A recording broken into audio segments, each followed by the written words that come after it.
during our last hearing, the committee deferred the termination of the budget briefing of the Office of the Vice President. This decision was not made lightly, but rather arrived at after careful reflection and deliberation. I would like to inform the body that we are in receipt of a letter dated 10 September 2024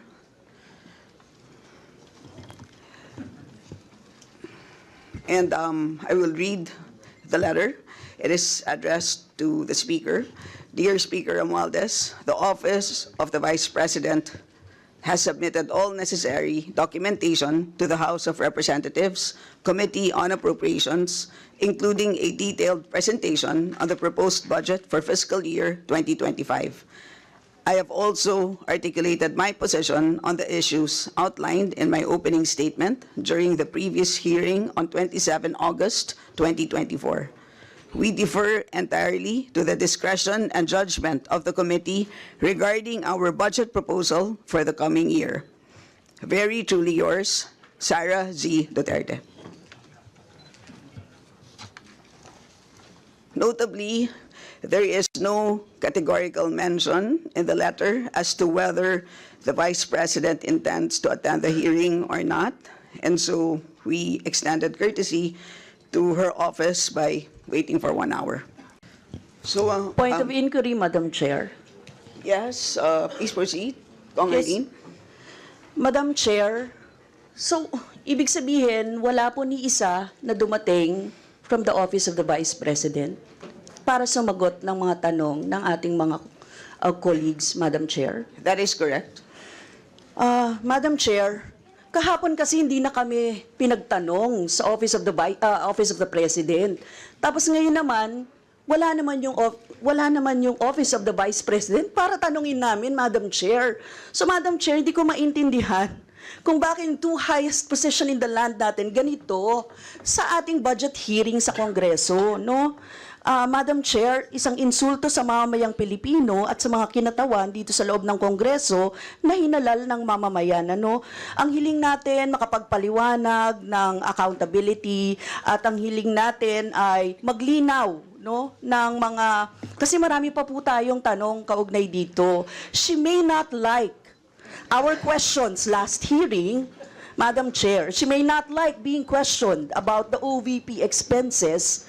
She may not like sitting with us here in the House, but Madam Chair, she is accountable to the people and she has this sworn duty to the Constitution, being the head of the agency, to be here, no, para po ipagtanggol or malaman natin yung budget niya, Madam Chair. So yun lang, Madam Chair, as a manifestation. Thank you, Madam Chair. Madam Chair, may I manifest also? Kong Eileen? Sorry, Kong France. Madam Yes. Chair, pwede ba kami naman muna, hindi naman sunod-sunod na sila na lang. Madam Chair, please. So, Madam I'd Chair, I'd so like wala to, pa naman po before tayo you proceed, sa... Before May you I proceed, raise a before you proceed, parliamentary Conference, inquiry, Madam Chair? Before you proceed, I'd like to remind our members for orderly proceedings, please wait to be acknowledged Yes, before ma'am, you pero- speak. So sa ngayon po, dahil nauna po si Kong France, paunahin na muna natin siya. So Kong France, please proceed. puro sila And na then po I will yung- recognize you after. Kong Dante. Magkakasunod, Madam eh. Medyo nauna lang po siya ng 1 second po. Di ba Kong ang Dante. ating tradition, unang minority, pagkatas majority? Wala pa po tayo sunod-sunod sa naman interpellation, sila. Kong Oo nga Dante. po, pero maski na sa manifestation, dapat ganun din. Nauna lang po siya, so yes po. Kong France, please proceed. Thank you, Madam Chair. So, ang ibig sabihin nito ay kahit na binigyan natin ang Office of the Vice President na second round, no, second time around na magpaliwanag do sa budget at magkaroon tayo ng pagkakataon na siya ay matanong dahil ito naman po talaga yung mandato natin dito sa Kongreso, no, mabusisi yung budget. So ang ibig sabihin po nito ay binoboykot niya tayo. Pagboboykot ito, Madam Chair, dahil wala pang akong natatandaan na ahensya ng gobyerno o executive branch na binoykot ang Kongreso dito sa budget hearing and deliberation. So ang ibig sabihin, Madam Chair, betrayal of her oath of office. Kahapon nakita ko yung kanyang video na ginagalang niya yung power of the purse ng Kongreso. Alam na alam niya na tayo po yung nag-allocate or nagbabudget or nag-approve ng budget ng lahat ng ahensya. So dahil pinapaubaya niya na sa atin ito, na hindi niya man lang i-defend, kasi ang laki-laki nung, Madam Chair, yung budget for socio-economic program delivery, socio-economic projects and stakeholder. Ang ibig sabihin ba niyan, inaabandonan niya na yung pinaplano niya siguro na ng mga constituents niya, na bibigyan niya nitong mga programs na ito. So, Madam Chair, so ang problema dito, no, talagang bratinela to the max, no, na ayaw na ngang matanong, no, umiiwas sa mga tanong. At ito pa, no, kapag gusto nating tanungin,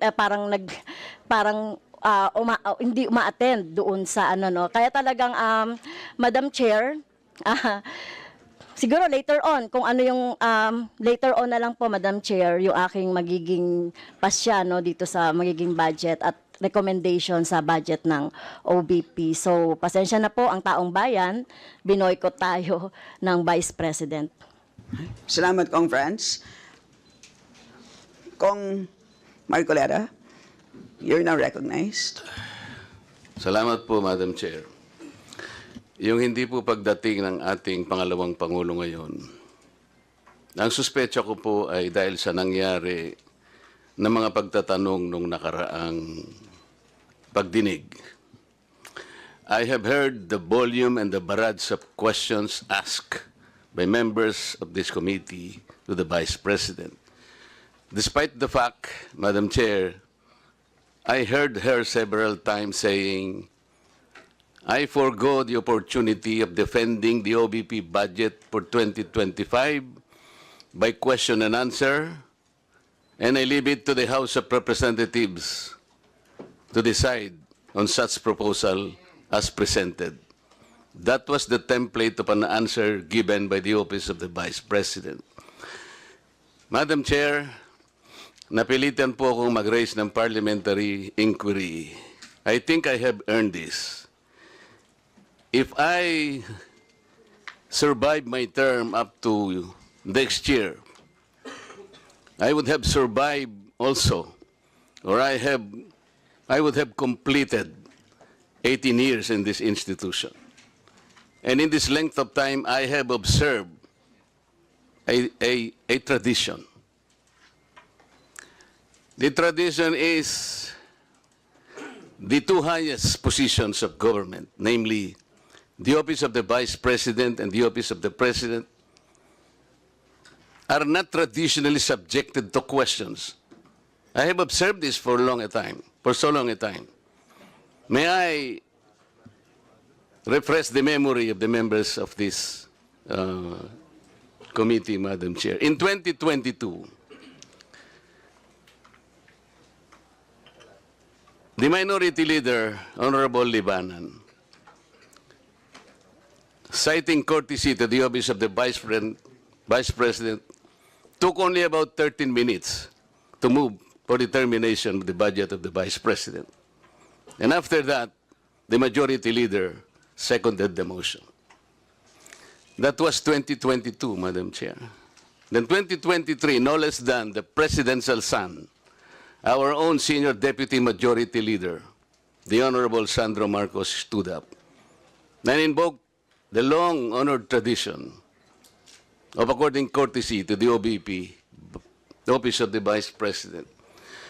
And in the same manner, he moved for determination of the Office of the Budget, the consideration of the budget of the Office of the President, Vice President. I also recall, Madam Chair, that it was terminated. And with the full consternation of Honorable Franz Castro, who then objected, but her objections were never heard until she moved to make up record by way of manifestation her objection. But the committee collectively said, you can no longer do that because there was already a termination of the hearing. This is the time-honored tradition, Madam Chair. For so long a time, we have kept and observed this. We have upheld this tradition. My question is this committee authorized to set aside or discard the tradition? That is the question. Your Honor, such motion was not introduced in the last hearing. I'm now introducing the motion, Madam Chair. I To second, Madam terminate- Chair. To terminate the consideration of the budget of the Vice President, Madam Chair, on the basis of the long and time-honored tradition, Madam Chair. In order for us to respect a tradition in the same manner that we have respected the tradition here that the first to interpolate every time is the member of the minority. That is the tradition. We have not yet discarded that. We're observing that because we are honorable members of this Congress. So the question is, why have we discarded that tradition? Is this committee authorized to set aside the tradition? If we are not able to do that, Madam Chair, then I honorably, respectfully now move to terminate consideration of the budget of the office of the Vice President, and I so move. Second, Madam Madam Chair. Thank you. Madam Chairman, Madam Chair, Madam Chair, Move and seconded. Session suspended.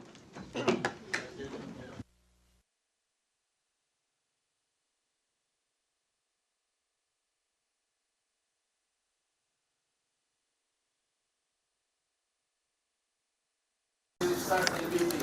You can start it by way of manifestation. There is no rule about that. You have to get the opinion of the members. Diba? You have to get the opinion of the members. You get the opinion of the members. Yeah. Let the members say their piece.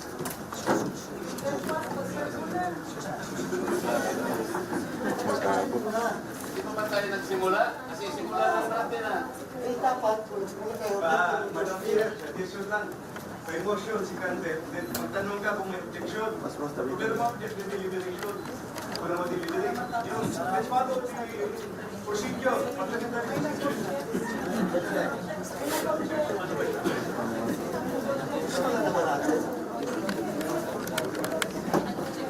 Pag may objection, deliberation tayo. Hindi po yung tinatanong ko kasi sagutin ninyo if this committee has the right to discard a well-kept tradition. Is this committee authorized to set aside a tradition? That is the question that needs to be answered first and foremost.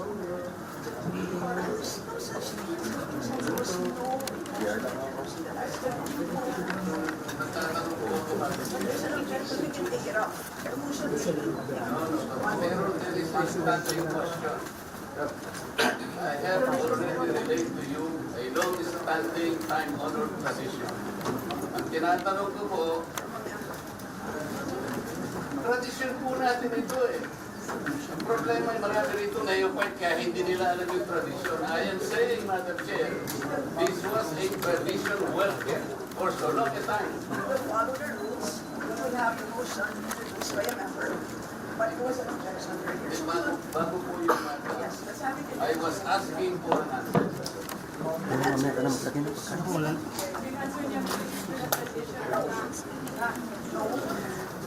Sabi ko mayroong tradisyon, napaliwanag ko na sa inyo.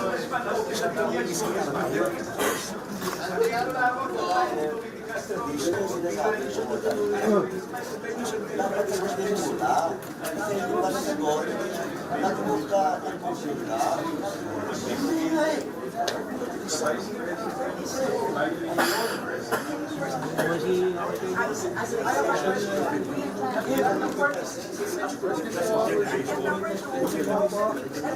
And it's extended at the start. At the start. It's extended before interpretation. This is part of the tradition was suspended. And it is also introduced by a member. Those are the three parts of the tradition. So let's follow the tradition. There's no such authorization to set it aside.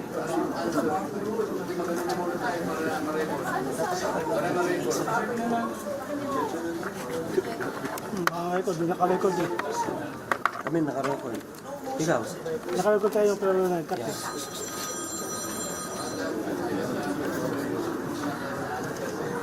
Boss.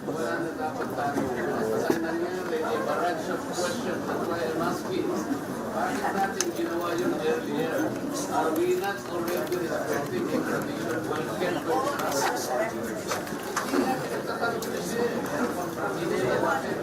Disrespect to the office of the president, vice president. This question never happened before. That is the one I'm explaining to you. It did not happen before. Now, ang tanong ko po, bakit nangyari po nung nakaraan, nangyayari na naman ngayon? You may not like the person, you may not like her presence here, but you have to respect the office of the vice president. That is all. Because that is guided by the tradition. Kahapon po, kagaya po na sinabi nila, wala nang pinagtanong sa office of the president. And that is correct. That is in line with that tradition. Ayun po, kung ang tinatanong ko ngayon, are we discarding the tradition? And is this committee authorized to discard a well-kept tradition? Okay na. Then why are we intending to ask questions na naman at pinatawag nyo na naman kung sino-sino dito? That is why, kung hindi po kayo makakasagot, madam, ang tinanong ko na sa inyo, I am now moving. Prati-prati nila pa. Dahil po kayo nakakita ng gano'n, this did not happen anytime. Pagpaglabing 7 taon ko na po ito. Alam nyo, Madam Stella, I was already here when the Vice President was not even when the Vice President was denied. When the Vice President... But you were also here in the last hearing. No motion was introduced. Yun na nga, kasi question na kaagad eh. Wala man lang... We can read the records. We did not introduce. Sana kayo, nag-motion sila yun. What is...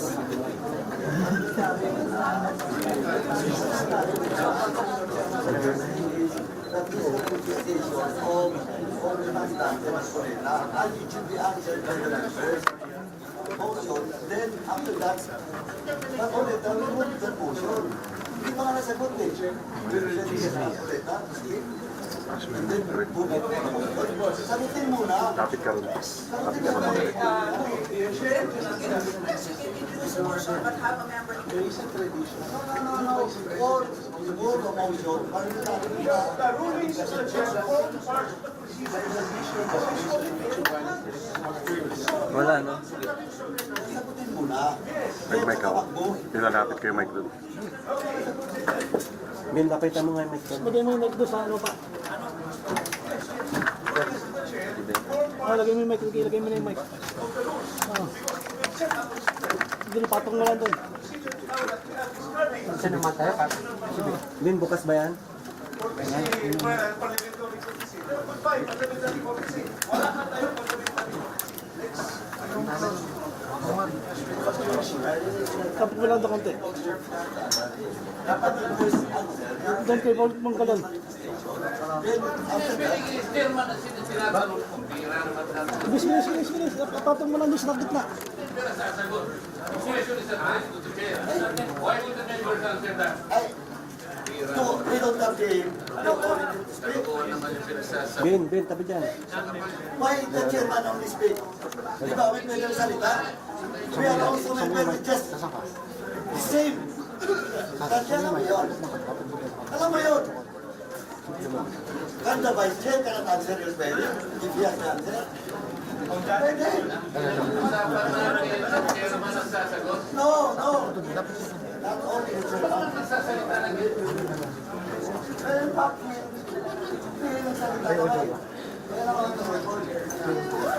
Pwede magsalita yung iba. Pwede magsalita. Di ba? Pwede na yung dati. Sa parliamentary procedure in the House, that the members cannot speak. Pwede.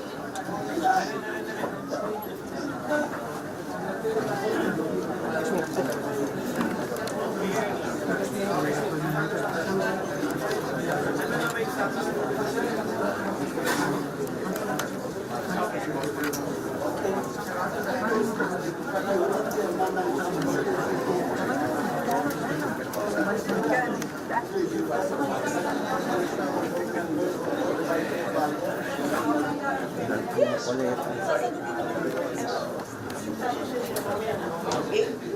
hearing is hereby resumed. Madam Chair, I objected to the motion, and may I explain why?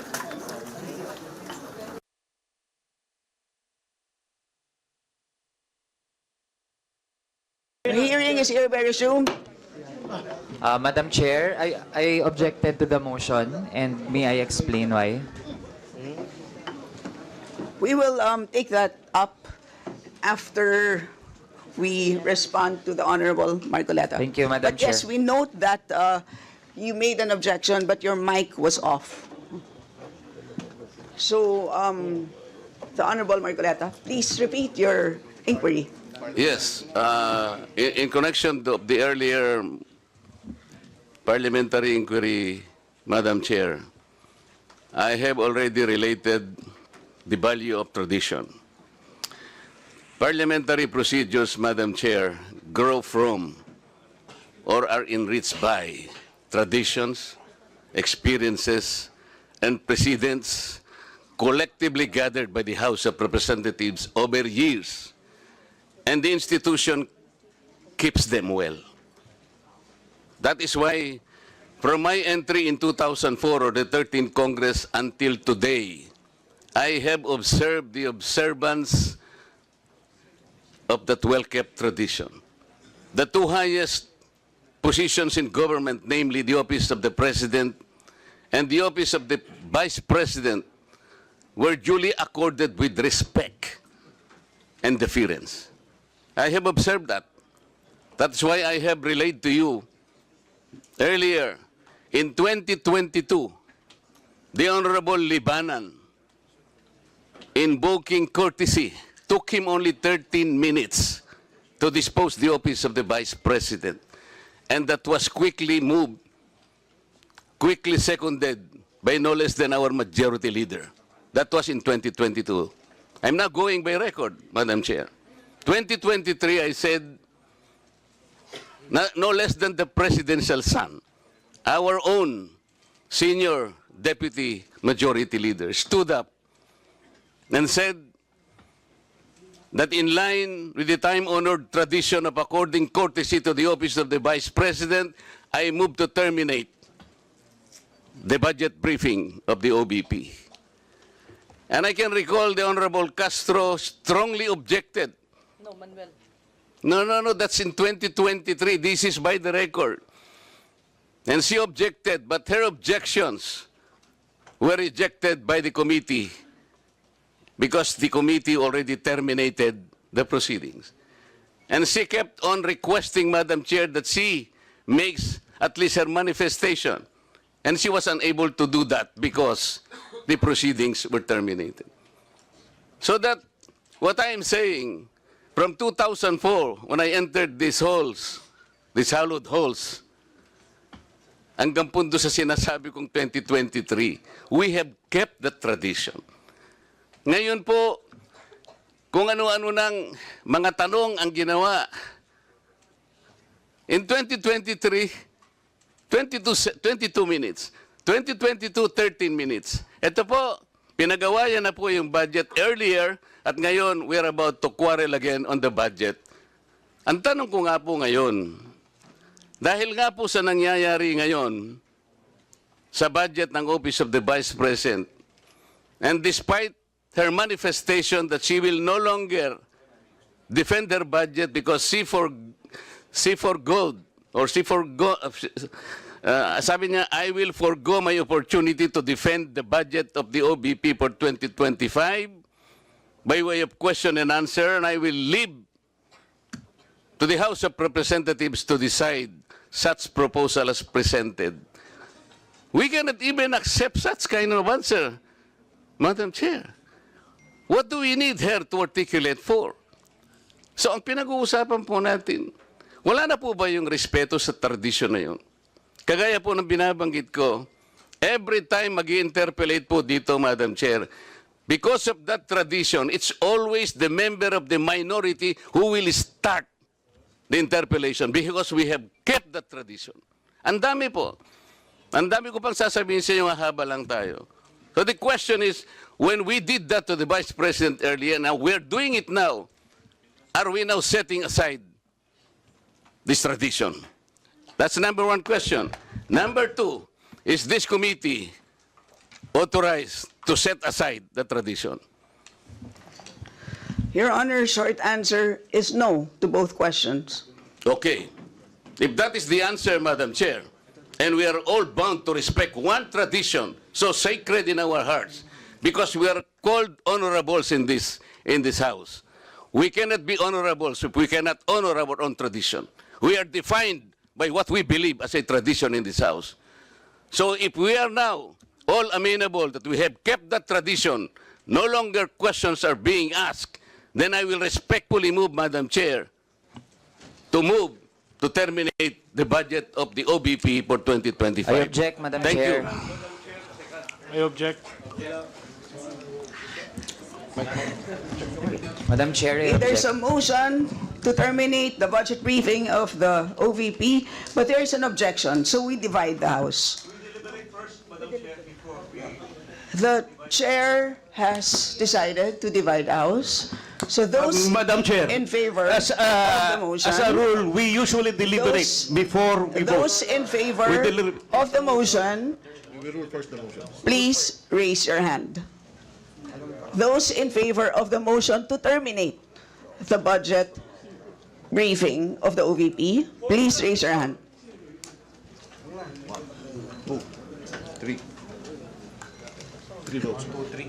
All those against. Those who are not in favor of terminating, raise your hand. For non-tradition.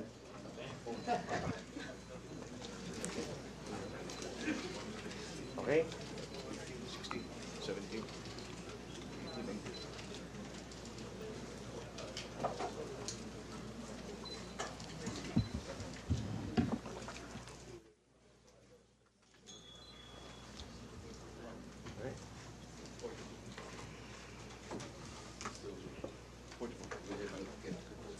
45.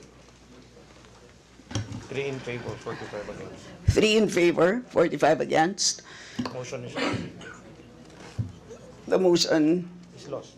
is Lost. lost. Madam Chair, I thought we have kept the tradition. The tradition is no longer ask any question. That was the tradition. So why are you voting against the motion? The majority of the will It's- is it's- always respect. It's The will of the inconsistent majority with is the always tradition that respected. we have already agreed to observe. So we will Yes, Madam proceed Chair. to the next. You mentioned earlier that we will keep up the tradition. You said no. Earlier, For now orderly we voted proceedings, I against. remind the members to please wait to be recognized before speaking. So, the chair now recognizes the Madam budget Chair. sponsor, the Honorable Zia Adyong, to give a recap of what transpired in the last hearing.